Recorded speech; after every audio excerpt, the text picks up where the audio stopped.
আকাশবাণী খবর পড়ছি শুভ্রা চক্রবর্তী। প্রথমে বিশেষ খবর। প্রধানমন্ত্রী নরেন্দ্র মোদী আজ বিভিন্ন রাজ্য ও কেন্দ্রশাসিত অঞ্চলের মুখ্যমন্ত্রীদের সঙ্গে পশ্চিম এশিয়া সংঘাতের আবহে বৈঠকে বসেছেন।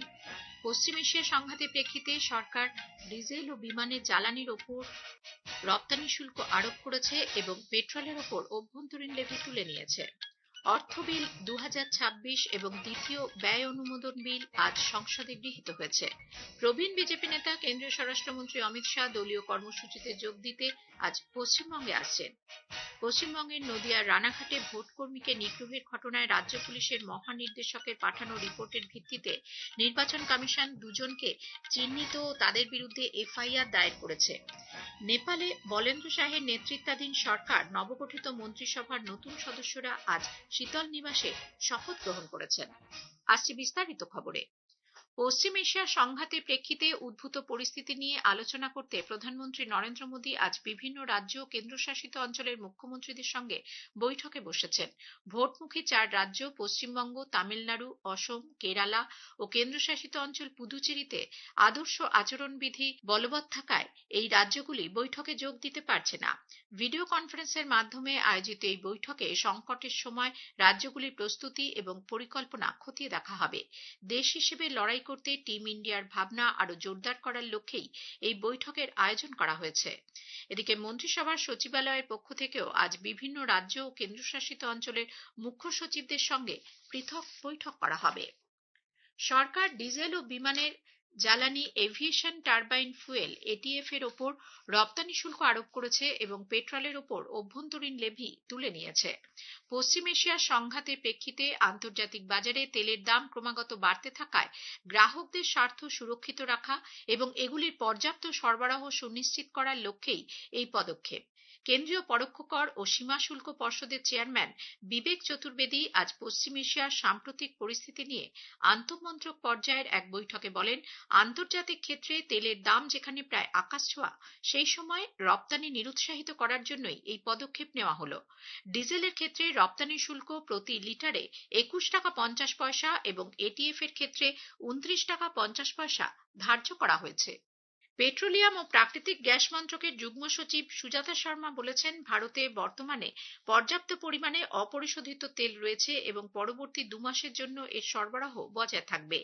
এলপিজি ও পিএনজি সরবরাহ স্বাভাবিক, শোধনাগারগুলিও পূর্ণ ক্ষমতায় কাজ করছে। অভ্যন্তরীণ এলপিজি উদ্ভাবন প্রায় 40% বৃদ্ধি পেয়েছে। রপ্তানি ক্ষেত্রে নির্ভরশীলতা বৃদ্ধির ওপর জোর দিয়ে সুজাতা শর্মা বলেন, এর আগে প্রায় 90% এলপিজি সরবরাহই হতো হরমুজ প্রণালী দিয়ে। সে কারণে গ্রাহকদের চাহিদার কথা মাথায় রেখে সরকার অভ্যন্তরীণ উৎপাদনের উপর জোর দিচ্ছে। তিনি আরো জানান, বাণিজ্যিক এলপিজি সরবরাহ প্রথমে কম করা হলেও পর্যায়ক্রমে তা বাড়ানো হয়েছে। বর্তমানে এই সরবরাহের হার প্রায় 70%। 14 মার্চের পর থেকে বাণিজ্যিক গ্রাহকদের প্রায় 30 লক্ষ টন এলপিজি সরবরাহ করা হয়েছে। हमारी रिफाइनरीज 100% या उससे भी ज्यादा कैपेसिटी पर ऑपरेट कर रही हैं और domestic production of LPG has increased by almost 40%. LPG we have a huge import dependency और इसका 90% जो आ रहा था वो स्ट्रेट ऑफ हॉर्मुज से आ रहा था। इसलिए भारत सरकार ने निर्णय लिया कि डोमेस्टिक कंज्यूमर्स को प्रायोरिटाइज किया जाएगा।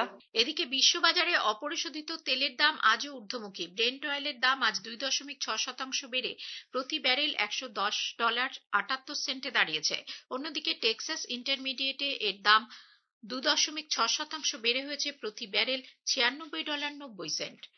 কেন্দ্রীয় পেট্রোলিয়াম ও প্রাকৃতিক গ্যাস মন্ত্রী হরদীপ সিং পুরী আজ বলেছেন, মার্কিন যুক্তরাষ্ট্র, ইসরায়েল, ইরান যুদ্ধ এবং হরমুজ প্রণালীতে সৃষ্ট অচলাবস্থার মধ্যে আন্তর্জাতিক বাজারে অপরিশোধিত তেলের দামের তীব্র বৃদ্ধির প্রেক্ষাপটে সরকার দেশের সাধারণ মানুষকে রক্ষা করার জন্য দায়বদ্ধ। গ্রাহকদের ওপর বোঝা চাপানোর পরিবর্তে সরকার নিজেদের কাঁধেই আর্থিক দায়িত্ব বহন করবে। সমাজ মাধ্যমে এক বার্তায় তিনি জোর দিয়ে বলেন, গত 1 মাসে আন্তর্জাতিক বাজারে অপরিশোধিত তেলের দাম ব্যারেল প্রতি প্রায় $70 থেকে বৃদ্ধি পেয়ে $22 হয়েছে। এই পরিস্থিতিতে সরকারের কাছে দুটি পথ খোলা ছিল: দাম বৃদ্ধি করে নাগরিকদের ওপর চাপ সৃষ্টি করা অথবা নিজের কাঁধে দায়িত্ব তুলে নেওয়া। শ্রী পুরী বলেন, প্রধানমন্ত্রী নরেন্দ্র মোদীর নেতৃত্বে রাশিয়া ইউক্রেন সংঘর্ষ শুরু হওয়ার পর গত 4 বছর ধরেই সরকার তার দায়বদ্ধতা রক্ষা করে আসছে। পশ্চিম এশিয়ায় সংঘাতের ফলে অপরিশোধিত তেলের দাম বৃদ্ধির পরিপ্রেক্ষিতে প্রতিরক্ষা মন্ত্রী রাজনাথ সিং পেট্রোল ও ডিজেলের অন্তঃশুল্ক কমানোর সরকারি পদক্ষেপের প্রশংসা করেছেন। সমাজ মাধ্যমের এক বার্তায় তিনি বলেছেন, দেশের সাধারণ মানুষের জন্য এটি একটি সময়োচিত পদক্ষেপ। রাজ্যগুলিকে দেওয়া বাণিজ্যিক এলপিজির পরিমাণ আরো 20% বৃদ্ধি করে 70% করেছে কেন্দ্র।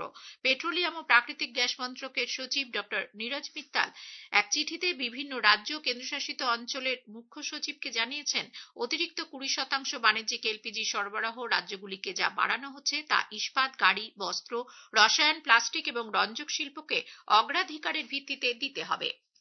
পশ্চিম এশিয়া সংঘাতের আবহে এলপিজি সরবরাহ নিয়ে উদ্বেগের প্রেক্ষিতে পশ্চিমবঙ্গে উৎপাদিত রান্নার গ্যাস ভিন রাজ্যে পাঠাতে দেওয়া হবে না বলে মুখ্যমন্ত্রী মমতা ব্যানার্জি দাবি করেছেন। আজ কলকাতা থেকে বিমানে অন্ডালের উদ্দেশ্যে রওনা হওয়ার আগে তিনি সাংবাদিকদের বলেন, নির্বাচনের সময় বিপুল সংখ্যক বাহিনীর জওয়ান ও সরকারি কর্মী বাইরে থেকেই রাজ্যে আসেন। তাদের জন্য বন্দোবস্ত করতে গিয়ে যাতে রাজ্যের সাধারণ মানুষের গ্যাস সরবরাহের সমস্যা না হয় সে বিষয়ে সতর্ক থাকতে হবে কেন্দ্রকে। নতুন দিল্লির রোহিণী এলাকায় এলপিজি সিলিন্ডারের একটি কালোবাজারি চক্রের পর্দা ফাঁস করেছে দিল্লি পুলিশের ক্রাইম ব্রাঞ্চ। দিল্লি পুলিশ জানিয়েছে, এই ঘটনায় 50টি অবৈধ এলপিজি সিলিন্ডার বাজেয়াপ্ত করা হয়েছে। অভিযুক্ত পিতা পুত্রকে গ্রেপ্তার সহ একটি গাড়ি এবং সিলিন্ডার রিফিল করার সরঞ্জাম উদ্ধার করেছে দিল্লি পুলিশ। সোশ্যাল মিডিয়ায় ভাইরাল হওয়া একটি ভিডিওর থাম্বনেইলে প্রধানমন্ত্রী নরেন্দ্র মোদী দেশে লকডাউন ঘোষণা করেছেন বলে যে দাবি করা হয়েছে, সরকার তা ভুয়ো বলে খারিজ করে দিয়েছে। পিআইবির ফ্যাক্ট চেক ইউনিট এই বিষয়টি অসত্য বলে উল্লেখ করে স্পষ্ট জানিয়েছে, প্রধানমন্ত্রী বা কেন্দ্রীয় সরকারের পক্ষ থেকে এমন কোনো ঘোষণা করা হয়নি। শেয়ার বাজারে আজ আবারও নিম্নগতি লক্ষ্য করা যায়। বম্বে শেয়ার বাজারের সূচক সেন্সেক্স দিনের শেষে 1690 পয়েন্ট পড়ে ৭৩,৫৮৩-তে দাঁড়ায়। জাতীয় শেয়ার সূচক নিফটিও 487 পয়েন্ট হ্রাস পেয়ে 22,820-তে বন্ধ হয়। উল্লেখ্য, পশ্চিম এশিয়ায় সংঘাতের প্রেক্ষিতে বেশ কয়েকদিন ধরেই শেয়ার বাজার নিম্নমুখী। প্রধানমন্ত্রী নরেন্দ্র মোদী আগামী রবিবার আকাশবাণীতে মন কি বাত অনুষ্ঠানে দেশ বিদেশের মানুষের সঙ্গে তার চিন্তা ভাবনা ভাগ করে নেবেন। এটি হবে মাসিক এই বেতার অনুষ্ঠানের 132তম পর্ব। আকাশবাণী ও দূরদর্শনের সবকটি চ্যানেলে সকাল 11টা থেকে এই অনুষ্ঠান শোনা যাবে। এই খবর প্রচারিত হচ্ছে আকাশবাণী থেকে। আমাদের সংবাদ শোনা যাবে ইউটিউব চ্যানেল আকাশবাণী সংবাদ বাংলা, ফেসবুক ও ইনস্টাগ্রাম আকাশবাণী সংবাদ কলকাতা এবং এক্স হ্যান্ডেল AIR নিউজ কলকাতাতে। অর্থ বিল 2026 এবং দ্বিতীয় ব্যয় অনুমোদন বিল আজ সংসদে গৃহীত হয়েছে। রাজ্যসভায় আজ অনুমোদনের ফলে 2026-27 সালের জন্য বাজেট প্রক্রিয়া সম্পন্ন হলো।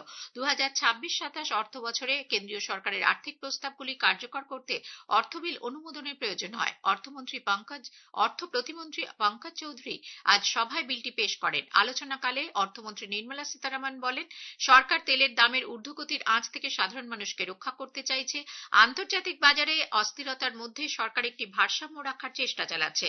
নতুন দিল্লিতে আজ সাংবাদিকদের তিনি বলেন, পশ্চিম এশিয়ার বর্তমান পরিস্থিতির কথা মাথায় রেখেই প্রধানমন্ত্রী নরেন্দ্র মোদী একটি বৈঠকে জানিয়েছেন, দেশে বর্তমানে পেট্রোল, ডিজেল এবং বিমানের জ্বালানির কোনো ঘাটতি নেই এবং জনগণের স্বার্থে এই পরিস্থিতিতে এগুলোর মূল্য কখনোই বাড়া উচিত নয়।